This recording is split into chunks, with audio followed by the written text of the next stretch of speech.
nos traz muita esperança. Mas a verdade é que esse ano não está sendo um ano muito bom, não é? E para falar, por exemplo, das tragédias que nós temos visto, logo no começo do ano, 25 de janeiro, nós vemos aquela tragédia de Brumadinho, onde a barragem se rompeu, e mais de 200 pessoas morreram, mais de 100 continuaram desaparecidas, soterradas, então morreram.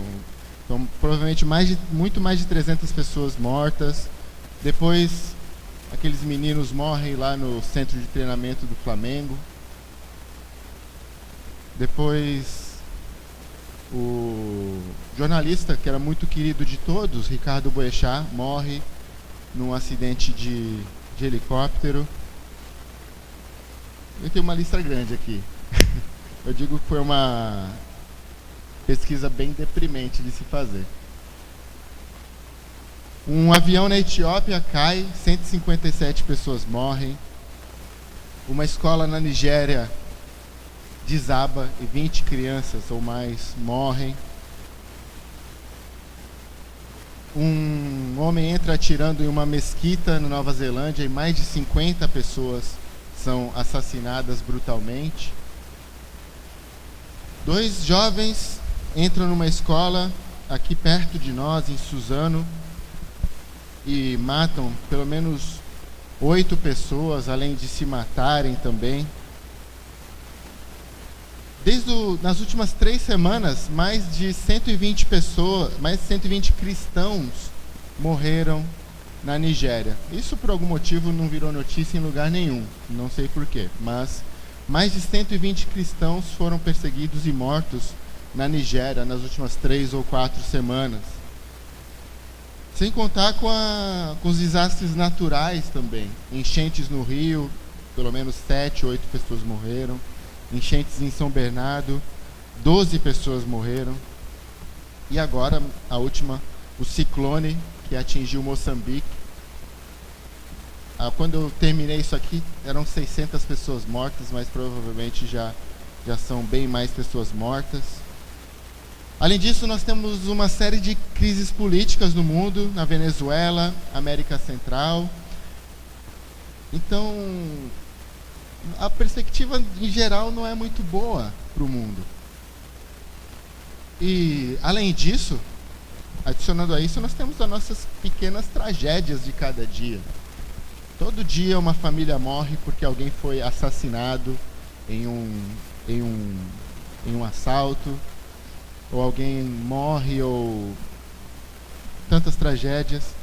E além ainda das nossas próprias tragédias, nossos próprios problemas, tristezas, dores, desânimo, depressão, solidão, dificuldades financeiras e problemas de saúde e etc. Ufa, quanta coisa, né? Isso tudo nos deixa bem cansado. E quando nós vemos isso, geralmente, todos nós que temos a esperança em Cristo, clamamos uma coisa, que geralmente é Maranata. Ou seja, volta logo, Senhor, não dá mais. Já deu aqui dessa terra. A gente não aguenta mais. E essa é uma esperança boa.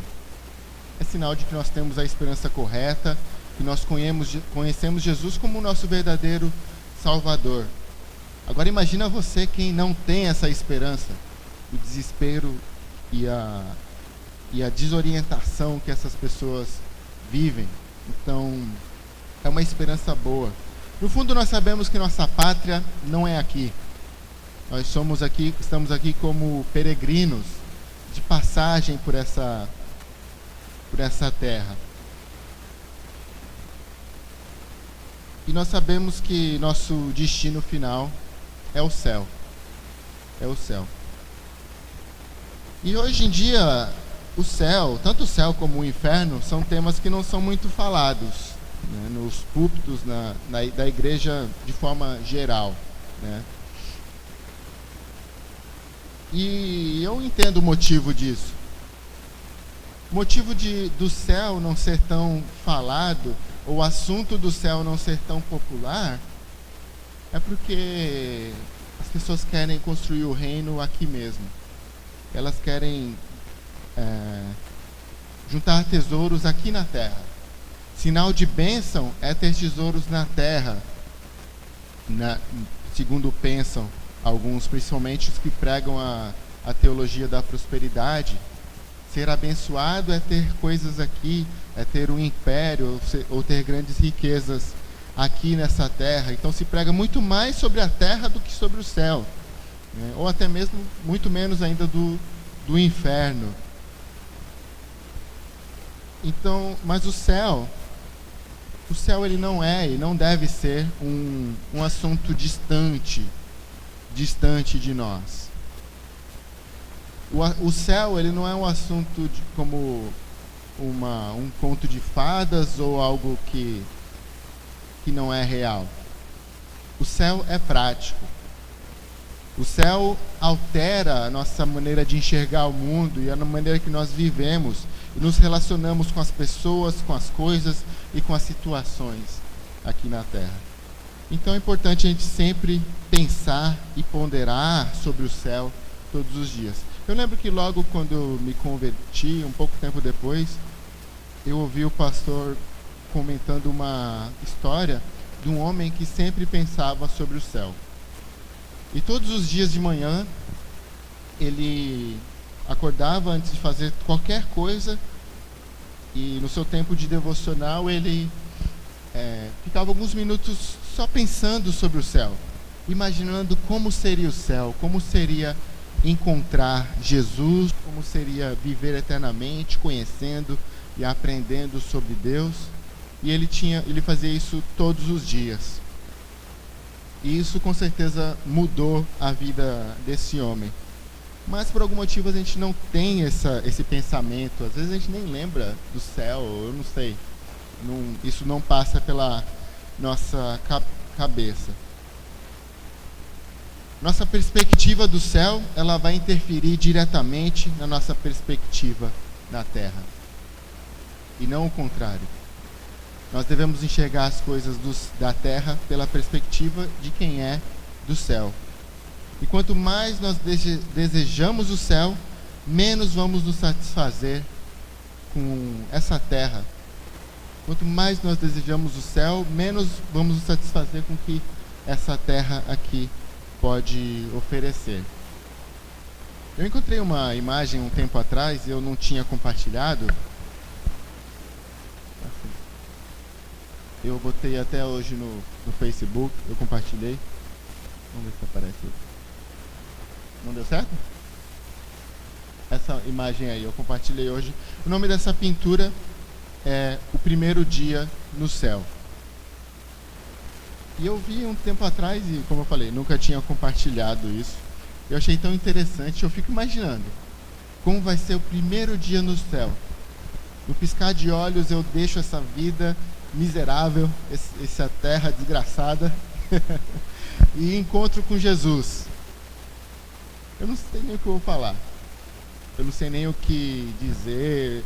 Eu não vou fazer essas perguntas que todo mundo fala. Vou perguntar por que isso, por que aquilo. Acho que eu não vou fazer nada disso. A primeira coisa que eu vou querer, com certeza, vai ser dar um abraço em Jesus e conhecer mais sobre Deus e tudo que Ele tem disponível para mim. Amém? Abra comigo em Apocalipse 21.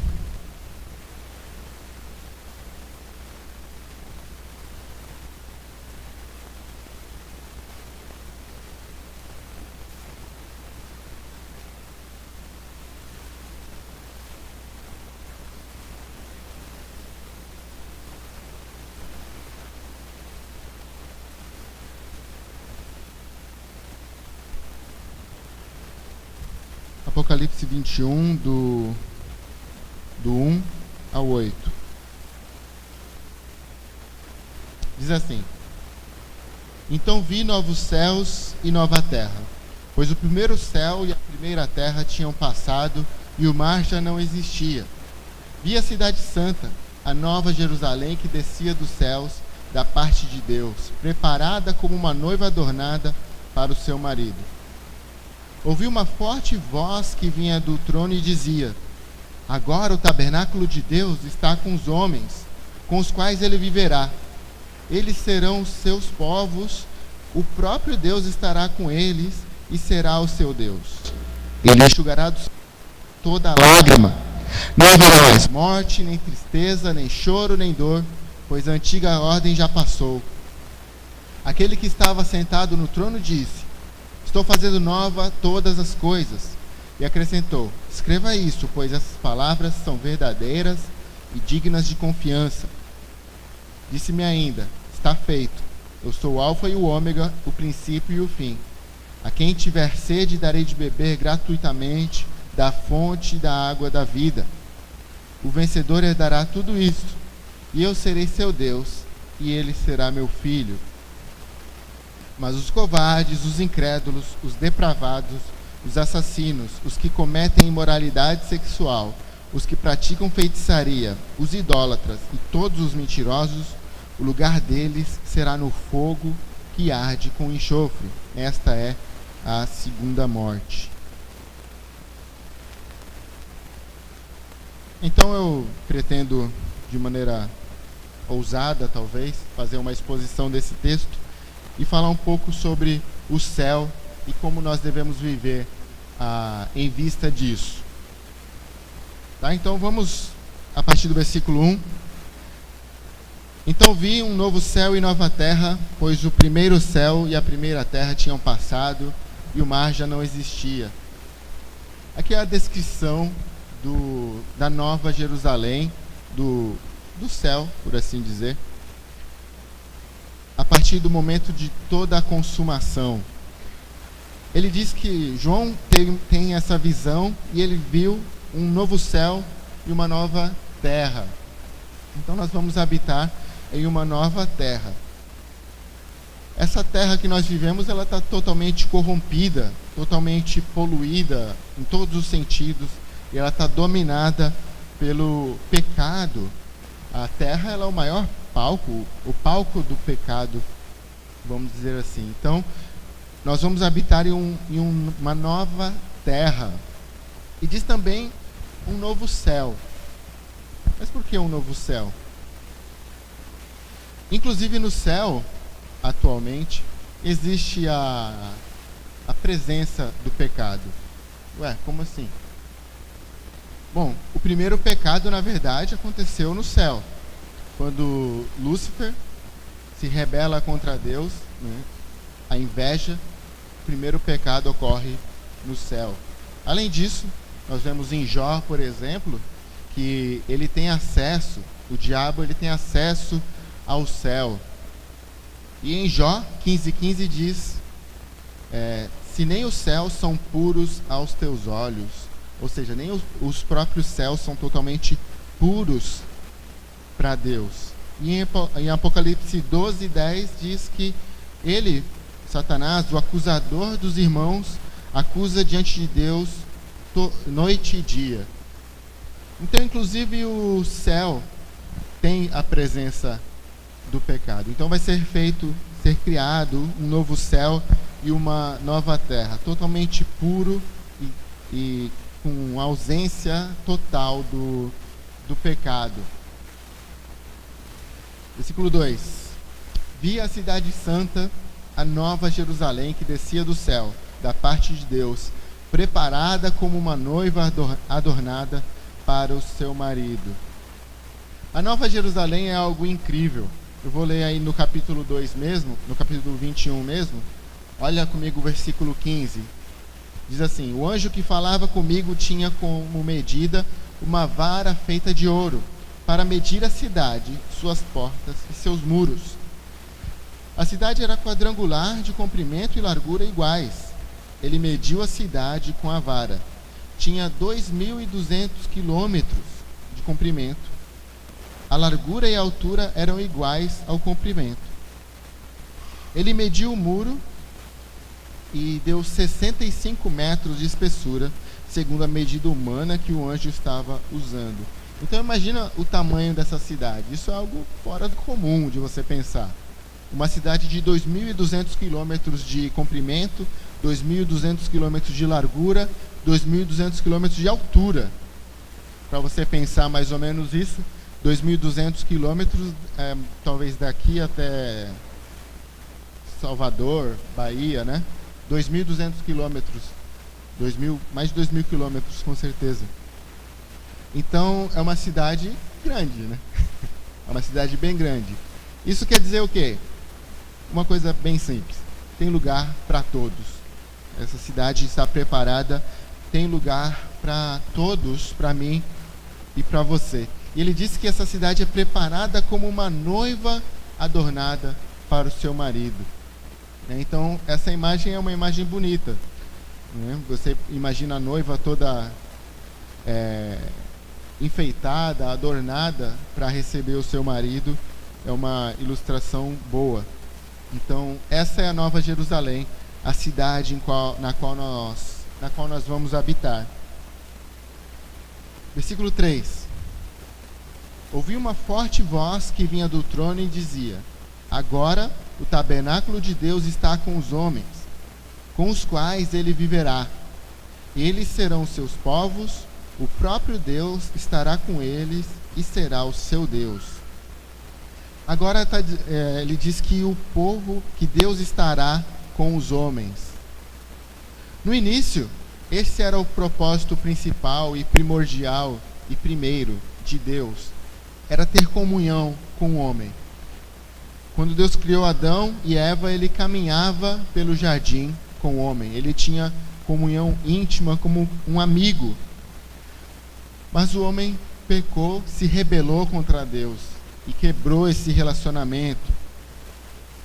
Depois disso, com o povo de Israel, Deus habitava no tabernáculo. E a presença dele era representada também pela arca. Então o povo carregava o tabernáculo e ali estava a presença de Deus. Mas Israel também pecou e a presença de Deus se afastou e eles foram exilados.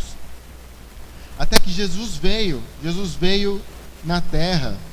Jesus veio em forma humana e habitou entre nós. Ele tabernaculou entre nós, colocou o seu tabernáculo, o seu corpo entre nós. E assim nos deu a chance de termos novamente esse relacionamento com Ele. E agora Deus não habita mais em templos feitos por mãos humanas. Ele habita na vida de cada um de nós, da vida do seu povo e na igreja. Mas vai chegar um tempo que Ele viverá no meio do seu povo. Ele estará com eles. Estará com eles e será o seu Deus. Você pode imaginar um lugar que você pode andar com Deus, ter comunhão com Ele para sempre, o momento que você quiser, o tempo todo, na verdade. Então assim vai ser o céu. Versículo 4. Ele enxugará dos seus olhos toda lágrima. Não haverá mais morte, nem tristeza, nem choro, nem dor, pois a antiga ordem já passou. Na visão de João, ele sempre usa muitos contrastes. Na cidade santa não haverá isso, ou não haverá, não vai existir o mar, por exemplo. Mas aqui ele diz que não haverá, né? Não haverá mais morte, tristeza, choro, nem dor, pois a antiga ordem já passou. E isso é uma coisa que nós vivemos e enfrentamos sempre. Morte, tristeza, choro e dor. Lá não haverá mais, fazendo contraste com nossa realidade atual, porque e isso nos faz sofrer, mas lá não existirá. Então você pode imaginar todo o sofrimento que você passa ou já passou, tudo que te faz ou que já te fez chorar e ainda vai te fazer chorar, todo o sofrimento que você ainda vai passar, toda a angústia, toda a dor, morte, tudo isso não vai mais existir. E esse versículo é fantástico, ele nos traz um consolo tão grande, sabendo que em algum momento nós vamos estar na presença de Jesus, na presença de Deus, e nunca mais haverá. Ele vai enxugar, Ele mesmo vai enxugar as tuas lágrimas. Ele mesmo vai tirar tudo isso de nós, a morte, a tristeza, o choro e a dor. E como é bom, como vai ser bom você poder ser consolado por Jesus. Mas para que haja o consolo, deve haver o choro, deve haver a tristeza. E só pela tristeza e só pelo choro, por todo esse sofrimento, nós podemos ter dimensão da grandeza que vai ser o céu. E por isso nós sofremos, e todo o sofrimento ele nos traz, de certa forma, então, uma consciência mais ampla, talvez, do que vai ser o céu e do que vai ser a presença de Deus. Então lá, tudo isso, tudo vai ser passado. Tudo vai ser passado. A antiga ordem passou. O antigo sistema, o antigo mundo em que você viveu, vai ter passado. Então, hoje, com certeza, você tem talvez algum motivo para chorar. Talvez algum motivo para se angustiar. Algum motivo, alguma dor, alguma tristeza. Hoje mesmo, cada um de nós talvez estejamos enfrentando esse tipo de coisa. Mas lá não vai haver mais nada disso. Então ter essa esperança do céu, ela é uma fonte de ânimo e uma fonte de consolo para o cristão aflito. Como nós lemos no Salmo 144 no começo, nossa vida é como um sopro e ela passa muito rápido. E sabendo que logo vai passar, tudo isso vai passar e nós estaremos com o Senhor, isso nos deve trazer grande alegria e consolo. Versículo 5. Aquele que estava sentado no trono disse: estou fazendo novas todas as coisas, e acrescentou: escreva isso, pois essas palavras são verdadeiras e dignas de confiança. Então, aquele que estava sentado no trono, Deus, o próprio Deus, disse: estou fazendo novas todas as coisas. E eu não consigo imaginar que coisas são essas. Eu não consigo, por mais criativa que a minha mente seja, é impossível imaginar quais são as coisas novas que Deus está preparando no céu, ou como vai ser. E a gente sempre tenta imaginar, o céu vai ser como se fosse um culto para sempre, né? Eu vou ficar lá cantando louvor e ouvindo a palavra. Eu não posso dizer isso porque isso é muito limitado. E eu acho que vai ser para sempre, talvez todo dia uma coisa diferente. Eu não consigo imaginar. Todo dia não, porque nem vai ser contado o tempo. Então eu sei que são coisas novas, e totalmente diferentes do que nós temos conhecimento. E Ele está fazendo nova todas as coisas. Mas a garantia é que não vai haver sofrimento, nem dor, nem choro e nem a morte. E Ele diz: escreva isto, pois essas palavras são verdadeiras e dignas de confiança. Toda a palavra de Deus é verdadeira e digna de confiança. Tudo que Deus prometeu, Ele vai cumprir. E Ele nos promete e nos dá essa esperança do céu. E assim Ele vai cumprir também. Disse ainda: está feito. Eu sou o Alfa e o Ômega, o princípio e o fim. A quem tiver sede, darei de beber gratuitamente da fonte da água da vida. Então, esse que está sentado no trono ainda disse: está feito. Já está definido e determinado. Isso está feito. E ele diz ainda: eu sou o Alfa e o Ômega, o princípio e o fim. O Alfa e o Ômega, a primeira e a última letra do alfabeto grego, essa expressão quer dizer uma coisa completa, uma coisa plena, uma coisa inteira. Ele é o Alfa e o Ômega. Ele é o princípio e o fim. Ele é o Alfa porque Ele é o Criador. Ele estava na criação. Ele mesmo, através da palavra dele, tudo foi criado. Então Ele é o Alfa porque é o Criador. E Ele é o Ômega porque Ele é o Consumador. e nele todas as coisas terão fim. Então, ele é o alfa e o ômega, o princípio e o fim de todas as coisas. O princípio e o fim de todas as coisas é Deus. Versículo 7. O vencedor herdará tudo isso, e eu serei seu Deus, e ele será meu filho. E então, todo aquele que for vencedor vai herdar tudo isso. Ou seja, toda a cidade, tudo que foi descrito. E eu serei seu Deus, ele será meu filho. Mas quem serão esses vencedores? Quem são esses vencedores? Talvez você possa pensar que sejam pessoas muito especiais ou que tenham algum poder ou de alguma forma sejam pessoas especiais. Mas esse vencedor sou eu, e esse vencedor é você. Isso não é incrível?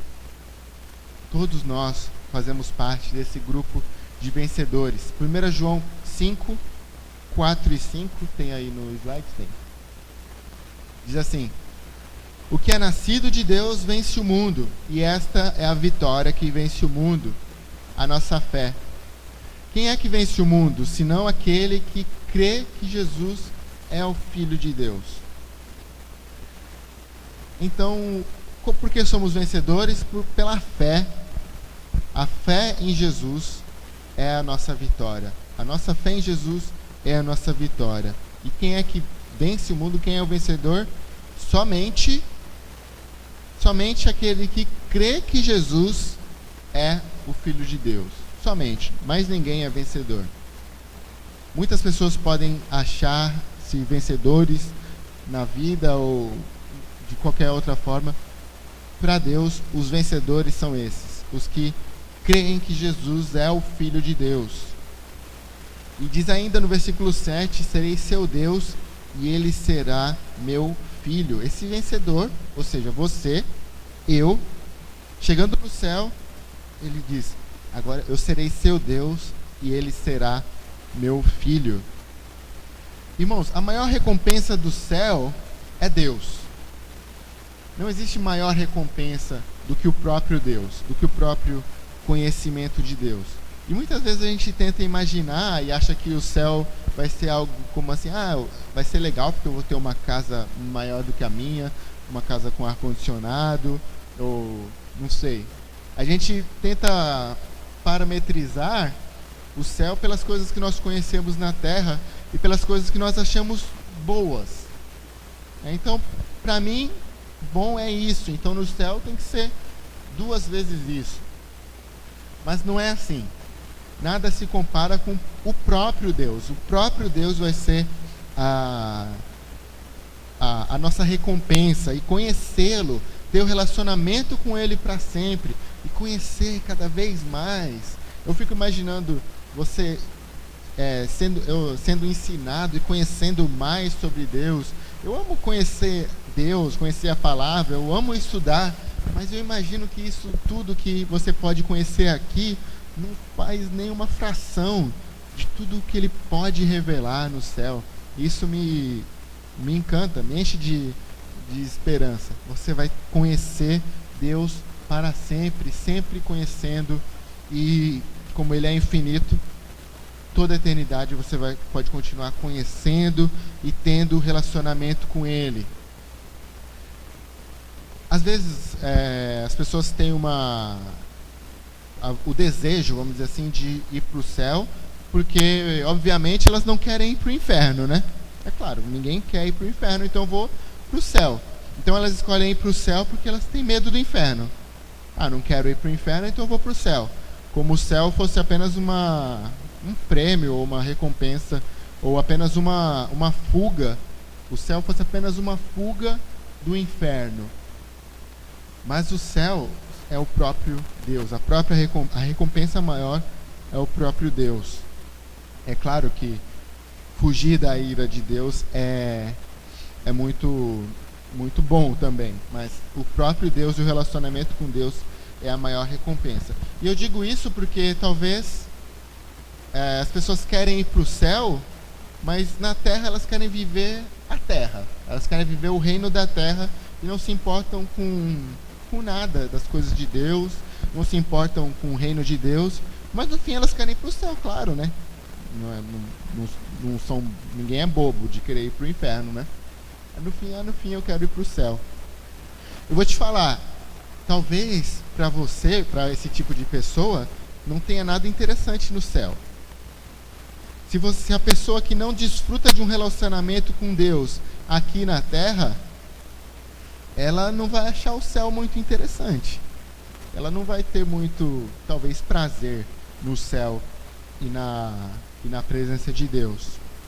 Então, a maior recompensa do céu é o próprio Deus.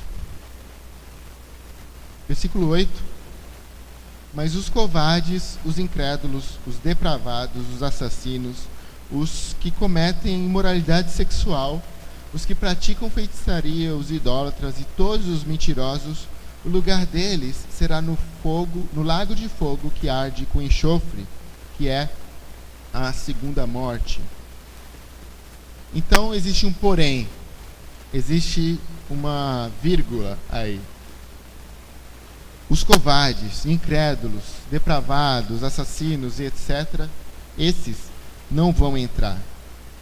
Esses têm um lugar preparado para eles também, que é o inferno.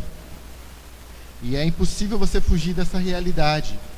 Enquanto se vive uma vida de pecado, sem confissão e sem arrependimento e sem crer em Jesus,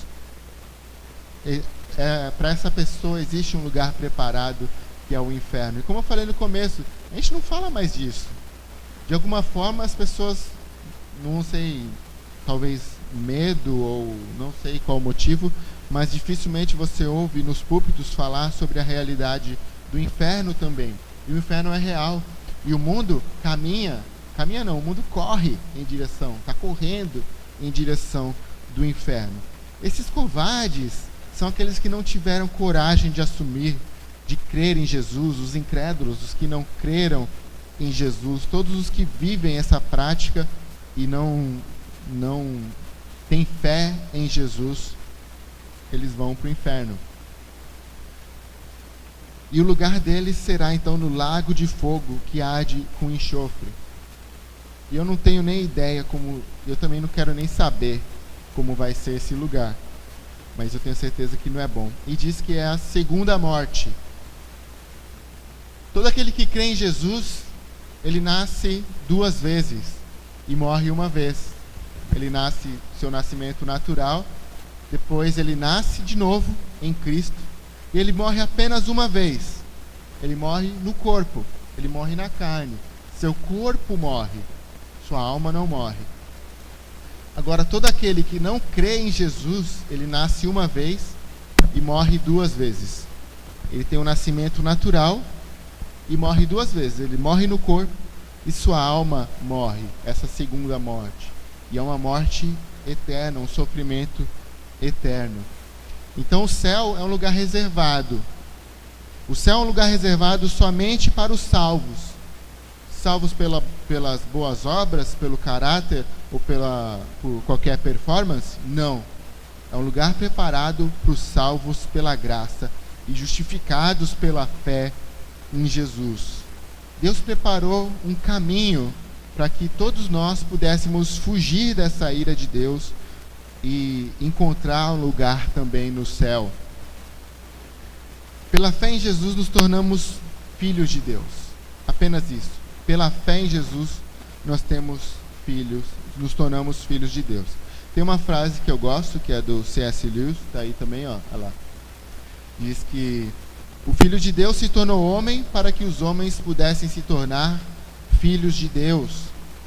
Então, Jesus, ele veio, abriu mão de toda a sua glória, veio habitar entre nós, para que todos nós pudéssemos participar da glória dele, nos tornando também filhos de Deus. Então, irmãos, o céu é um lugar preparado. O céu é um lugar preparado para aquelas pessoas que estão preparadas para o céu. Você está preparado? Você está preparado para ir para o céu? Você tem certeza que quer ir para o céu? É claro que sim, né? Eu creio. Claro que sim. E essa expectativa do céu, ela muda toda a nossa vida aqui na terra.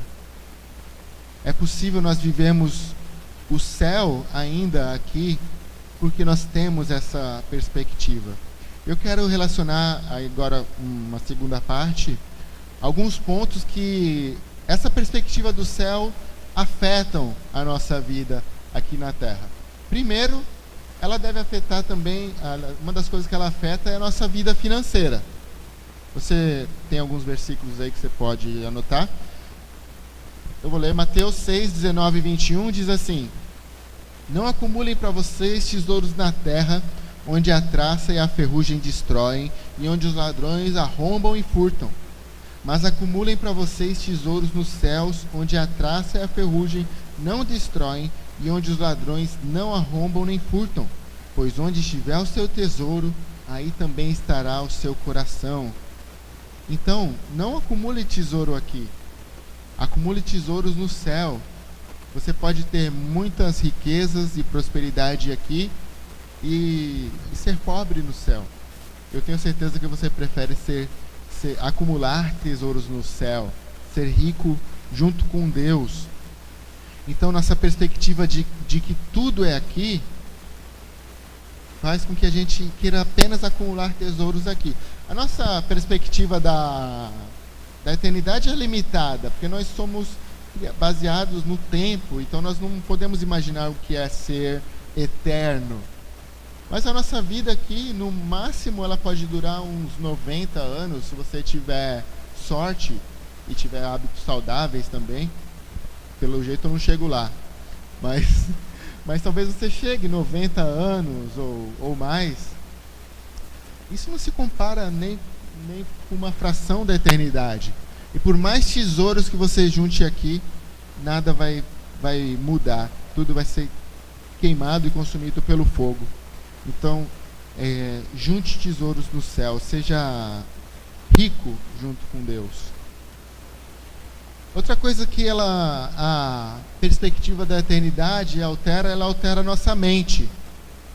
Colossenses 3:2 diz: mantenham o pensamento nas coisas do alto e não nas coisas terrenas. Manter os pensamentos nas coisas terrenas, isso é a maior fonte de ansiedade, a maior fonte de desânimo e de frustração.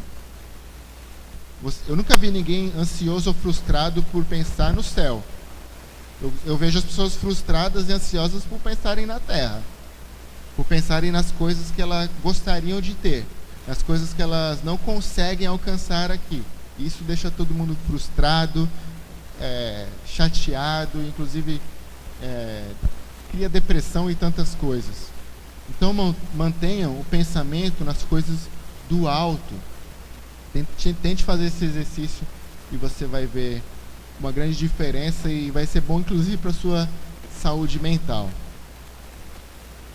A perspectiva da eternidade, ela altera a nossa santidade aqui. Ela mexe com a nossa maneira de viver e o nosso procedimento. 1 João 3, 2 e 3 diz: amados, agora que somos filhos de Deus e ainda não se manifestou o que havemos de ser, mas sabemos que quando Ele se manifestar, seremos semelhantes a Ele, pois o veremos como Ele é. Todo aquele que tem essa esperança purifica-se a si mesmo, assim como Ele é puro. Então, você tem essa expectativa e essa perspectiva da eternidade, você quer viver em santidade, você quer viver num relacionamento puro com Deus. Nossa expectativa da eternidade, ela também muda a maneira que nós enxergamos o nosso sofrimento. 2 Coríntios 4, 16 e 18 diz assim: por isso não desanimamos, embora exteriormente estejamos a desgastar-nos, interiormente estamos sendo renovados dia após dia, pois os nossos sofrimentos, leves e momentâneos, estão produzindo para nós uma glória eterna que pesa mais do que todos eles. Assim, fixamos os olhos naquilo que não se vê, mas não no que se vê. Pois o que se vê é transitório, mas o que não se vê é eterno. Então, você não vai desanimar se você mantiver os olhos naquilo que não se vê. Isso parece meio estranho, né? Mas é pela fé. Ou seja, se você mantiver seus olhos na eternidade, você não vai sofrer com tanto desânimo, preocupação, ansiedade e tudo isso. Enquanto nós esperamos a eternidade, nós temos uma missão, que é espalhar essa boa notícia. E eu acho impressionante como nós temos a capacidade de espalhar notícias ruins rápido. Você bota uma notícia ruim lá no WhatsApp, daqui a pouco todo mundo recebe, todo mundo te encaminha a notícia ruim, e é incrível como a gente está tão disposto a compartilhar notícias ruins. Agora, uma notícia boa, que é boa, a gente não compartilha. Imagina você poder dizer para alguém que tudo isso aqui vai passar e logo logo ela vai estar com Jesus para sempre. Jesus vai receber ela no céu com um abraço, e para isso basta ela crer em Jesus.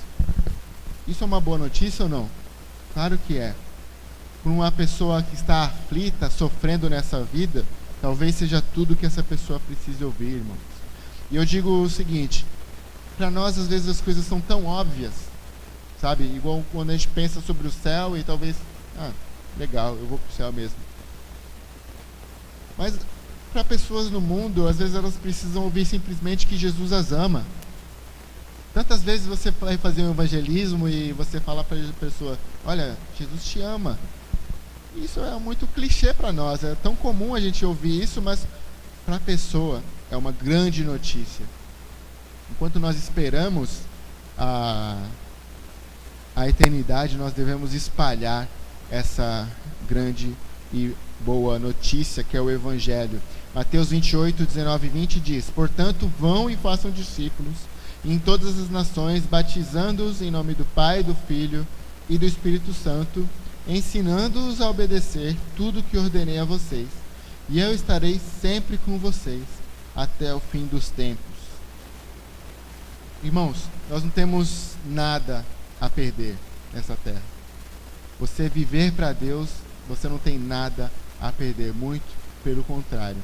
Você está cultivando a eternidade dentro do seu coração. Então, pense mais a respeito da eternidade. Pense mais sobre o céu, tenha essa expectativa, essa perspectiva, porque é a nossa nação, é para lá que nós vamos, e se Deus quiser, logo logo todo esse sofrimento que nós falamos no princípio, nada disso vai acontecer. A morte, a dor, tristeza, nada disso. Botei de novo aquela foto no final, para você imaginar isso, você chegando no céu e recebendo esse abraço, sendo recepcionada por Jesus, ele dizendo: acabou, chega, acabou, agora tudo já passou, agora você vai ficar aqui comigo para sempre, eternamente, do meu lado, se relacionando comigo e me conhecendo. Amém?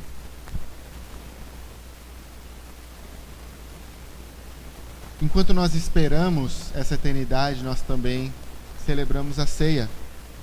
Inclusive, ela anuncia isso até que Jesus venha.